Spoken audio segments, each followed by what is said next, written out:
labas sa pinag-usapan ang sinabi ni Senadora. Pero noong narinig natin ay pinabayaan natin. Batid ko na nagdadrag siya. Ang laki ng pagkakamali ko. Mas lumala ang kanyang pagkalulong sa droga.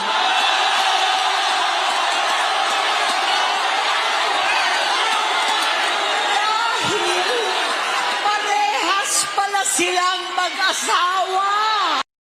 So, sa unang punto, narinig ninyo si Mr. Edwel Zamala, ang tagapagsalita sa Iglesia ni Cristo, na ayon sa kanya, Labas sa pinag-usapan ang sinabi ni Senadora. labas sa pinag-usapan.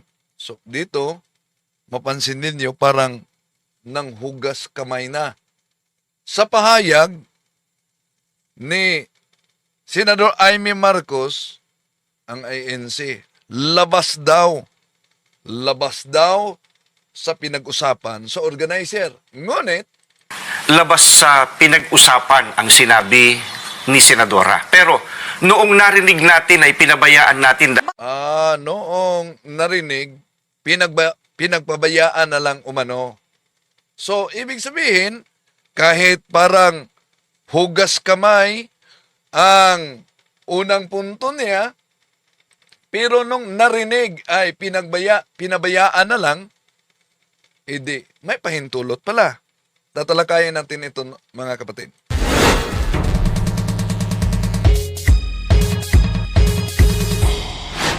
Kumusta? Welcome. Ito yung lingkod, Brad Wendell Talimong, muling makasama ninyo sa pagkakataong ito. At inanyayahan natin mga suking taga-subaybay, huwag kalimutang pindutin ang like sa ating live. At huwag din kalimutang mag-subscribe kung bago ka lang, at pindutin ang bell button para updated kayo, mag-comment at i-share ninyo. Ilagay ninyo kung saan kayo ngayon nagsubaybay para malaman natin saan kayo nakatira, kung saan umabot ang video ito. Sa puntong ito, mga kapatid, nauna natin tinatalakay ang block voting ng INC kanina, at nandiyan ang uploaded a video. Pero bago dyan, inanyayahan natin ang ating mga suking taga-subaybay na isubscribe ang channel ni Kaburnok, Fuckbusters PH, dahil nahack at binura ng hacker ang kaniyang channel. So, may bagong channel si Kaburnok diyan. Pwedeng nakiusap ako sa inyo na i-subscribe ninyo siya. Tulungan natin Kaburnok, Fuckbusters PH. At ang isang channel natin, Pananampalataya at Katweran, nasa link din sa description title. Okay. Di na tayo magtatagal, mga kapatid. Unahin natin si Mr. Edwel Zabala, ang spokesperson ng INC, sa interview. Ninyo, doon sa mga sinabi ni Senador Amy Marcos noong siya na ang nagsalita. Napakaganda pong katanungan. At palagi ko kinakailangan i-address ko po yung kasagutan yan sa mga nanonood sa atin. Opo. Pinag-usapan naman po ni Senadora at ng organizers ng rally na hanggang sa ikalawang araw, yun pa rin naman po ang ipananawagan ng rally. Justice, accountability, Justice, accountability. Di ba si Chavit Singson, isa sa mga speakers? Accountability. Di ba meron ding kaso si Chavit Singson? At di lang yan. Si Marcolita, di ba may issue siya sa susi niya na 122 million ang nagasta sa nakalipas na eleksyon, at batay sa susi, walang idiniklara na nagsuporta sa kanya. Ibig sabihin, galing sa kanyang pera. Sa kanyang sarili. Pero, ikumpara sa kanyang salin, ang resulta ay 15 million ang kanyang salin. Kaya, nagiging issue ito, paano 15 million ang salin pagkatapos ang nagasto ay 122 million. Kaya nagpaliwanag, napilitan si Marcoleta na aminin sa publiko. At tinatalakay na natin yan sa nakalipas na video. Okay. Natuloy natin si Mr. Edwel Zabala. Transparency at peace. Labas sa pinag-usapan ang sinabi ni Senadora. So, labas sa pinag-usapan ang sinabi ni Senador Amy Marcos daw. So, ibig sabihin, gustong ipalitaw ng INC dito na inosente sila at wala silang kinalaman sa banat ni Senador Amy Marcos sa kanyang kapatid na si Bong Marcos at sa pamilya nito. Di ba? Pero noong narinig natin ay pinabayaan natin dahil So, kahit pa may nauna na pahayag si Mr. Edwel Zabala na labas umano sa pinag-usapan ng organizer ng INC rally, nang narinig nila, pinabayaan. So, ibig sabihin, nang narinig, pinahintulutan na dahil pinabayaan. Bakit daw? ang tema po ng kanyang sinasabi ay pakikipag-usap, pagpapayo. Yon, ang tema pala sa rally na yan, nung binanata niya si Pangulong Bongbong Marcos, pakiusap lang daw umanot. Yon. O kayo talaga, yun ang pahayag ng spokesperson sa INC. Nakiusap lang pala si Senador Amy. Makinig kayo sa spokesperson. Kaya, pinabayaan nila. Balik natin. Raw. Yun pa rin naman po ang ipananawagan ng rally. Justice, accountability, transparency, at peace. Labas sa pinag-usapan ang sinabi ni Senadora. Pero Ayan. Labas sa pinag-usapan ang sinabi ni Senador Amy Marcos. Pero, noong narinig natin ay pinabayaan natin dahil ang tema po ng kanyang so, pinabayaan. Then, therefore, may pahintulot na ito. Kahit lagbas sa pinagkasunduan. Bakit? sinasabi ay pakikipag-usap, pagpapayo. Yun pala. Ang sinasabi ni Senadora doon sa nakalipas na INC election, pakiusap, pagpapayo daw. Ng isang Anong pakiusap? May bahagi doon. Nalala niyo? Sa pagpakiusap niya kay dating Pangulong Rodrigo Duterte na huwag munang galawin yung poser, yung user. Uunahin muna yung poser. So, anong lilitaw sa kanyang pahayag? Akala ba zero tolerance ang kampanya kontra droga? Pwede pa lang makiusap kung mayaman ang involved, kung totoo man ito. Tuloy natin. nakatatandang kapatid sa kanyang nakababatang kapatid. At bakas po sa sinasabi niya na mahal niya ang kanyang kapatid. Yun pala. Ang nakalipas na INC rally. Yung binanata niya si Pangulong Bongbong Marcos, bunsod daw sa pagmamahal ni Senador Amy Marcos sa kanyang kapatid. Yun ang pahayag ni Mr. Edwel Zabala, ang spokesperson. At hindi lamang po yun, mahal din po ni Senadora ang kanyang bayan. So, kaya nagawa, lilitaw na, kaya nagawa ni Senador Amy Marcos kahit lagbas na sa pinag-usapan dahil mahal niya ang kanyang kapatid, mahal din niya ang kanyang bayan. Kaidwil, well, muli po, sa alang-alang sa lahat ng mga dumalo, Oh, ayan. Sa mga dumalo na, ang panawagan. Sige, balikan natin. Yung bahagi lang sa pahayag ni Senador Amy Marcos dahil ayon sa tagapagsalita ng INC na kahit lagbas na sa pinagkasunduan, hindi na pinigilan, pinahintulutan dahil yun ay pagpapakita sa pagmamahal daw sa kanyang kapatid at bayan. Okay. Ito ang bahagi lang no sa nakalipas na INC rally. Batid ko na nagdadrag siya. Nalaman ko at ng pamilya. Nalaman ng pamilya. Seryoso ito.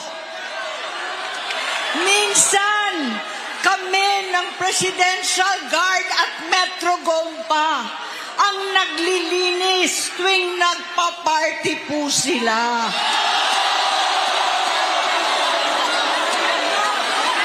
Namuhay kaming magkakapatid sa ibang bansa. Kami-kami lang. Kinumbinsi ko pa si Bongbong. Pakasalan mo na si Lisa. Naisip ko noon, kapag nag-asawa siya, malalagay na sa tahimik at magkakaroon ng direksyon. Ang laki ng pagkakamali ko. Mas lumala ang kanyang pagkalulong sa droga.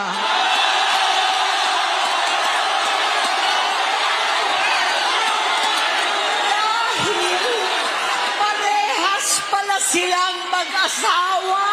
Noong 2016, kasabay ng kampanya ni dating Pangulong Duterte laban sa droga, lumabas ang pangalan ni Bongbong sa listahan. Nakasama siya sa listahan ng mga celebrities. Masinsinan kong kinausap si Pangulong Rodi. Halos manikluhod ako. Sinabi kong ayon sa kapulisan, dapat usigin ang mga pusher at saka na lamang sagipin ang mga user. Naligtas si Bongbong. Yan ang rally sa Iglesia ni Manalo, mga kapatid, na ayon sa tagapagsalita nilang si Mr. Edwel Sabala na bunsod sa pagmamahal ni Senador Amy sa bayan at bunsod din sa pagmamahal sa kanyang kapatid. Anong masasabi niyo? So kaugnay sa pahayag ni Senador Amy Marcos, mga kapatid, alam naman natin, hindi bago yon. Unang pahayag doon, sinusuportahan din ng INC si dating Pangulong Rodrigo Duterte. Kaya nga, itong tagapangasiwang pangkalahatan ng Iglesia ni Manalo ay inilagay noon sa pagiging ambasador sa OFW, di ba? Naalala ninyo? Oh.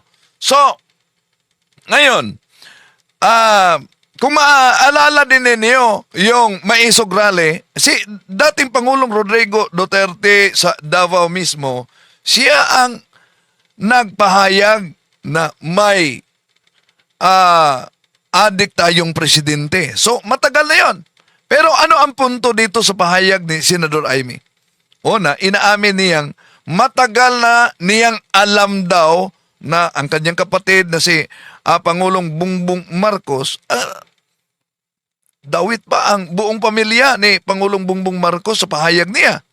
Pero, hindi niya napag-isipang mabuti na mag-backfire sa kanya ito. Bakit?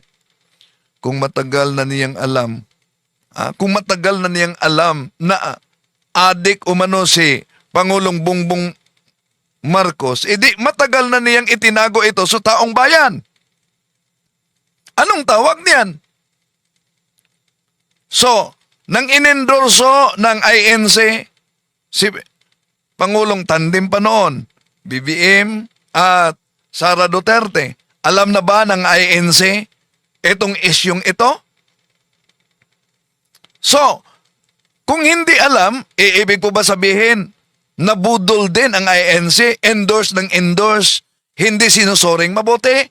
Kung totoo man, hindi ba yung pahayag ni Senador Amy Marcos na matagal na umano, di ba kung balikan natin ang kanyang pahayag, malinaw na isang panluloko sa taong bayan na matagal na niyang alam pero in-endorse pa sa eleksyon noon ang unity team. At di lang yan, inaamin pa sa rally sa INC na kinausap umano niya, halos lumuhod na siya sa harap ni dating Pangulong Rodrigo Duterte noon na nakiusap na kung maaari unahin ang posers and then susunod na yung mga users, sinabi niya yan, anong lumabas na katotohanan sa kaniyang pahayag, inaamin niya na sa kampanya laban sa drugs, maaari parang mapakiusapan si dating Pangulong Rodrigo Duterte. Kaya asan na yung sinabing zero tolerance ang kampanya?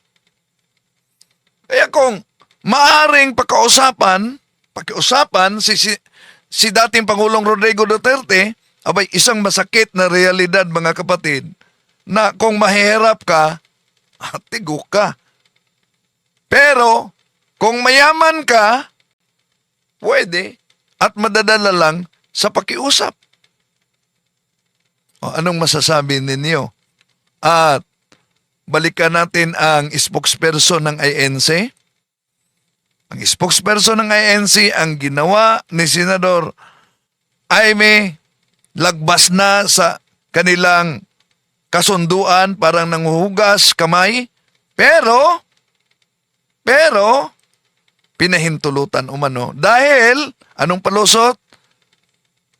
Mahal niya ang kanyang kapatid. Ninyo, doon sa mga sinabi ni Senador Amy Marcos noong siya na ang nagsalita. Napakaganda pong katanungan. Ano po? At palagi ko kinakailangan i-address ko po yung kasagutan yan sa mga nanonood sa atin. Opo. Pinag-uusapan naman po ni Senadora at ng organizers ng rally na hanggang sa ikalawang araw, yun pa rin naman po ang ipananawagan ng rally. Justice, accountability, transparency, at peace. Labas sa pinag-usapan ang sinabi ni Senadora. Pero noong narinig natin ay pinabayaan natin dahil ang tema po ng kanyang sinasabi ay pakikipag-usap, pagpapayo ng isang nakatatandang kapatid sa kanyang nakababatang kapatid. Yan daw. Kaya pinabayaan nila. Yon ang palusot ni Zavala. Dahil pagmamahal yon sa bayan, pagmamahal sa kapatid, kaya siniraan. Di ba? Anong masasabi niyo? Comment kayo dyan. So, yon ang mga pangyayari, mga kapatid, sa isinagawang rally ng INC. 3 araw sana, pagkatapos dito ay ginawa nilang 2 araw na lang.